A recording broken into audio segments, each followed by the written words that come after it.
katulad niyan, it's 3 PM now. So, working na ako doon sa pangalawa kong client. I usually do Shopify, Amazon, Etsy listing for them. And then, that will last like 2 hours, 3 hours.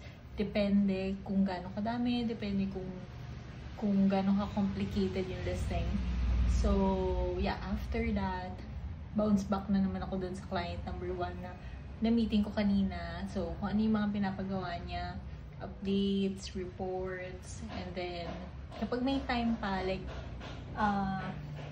di pa ako pagod or anything, it's either nag-edit ng vlog or mag-edit soon to be, mag-edit ng long form. Kasi yun talaga yung gusto ko ipagpatuloy yung long form vlogging.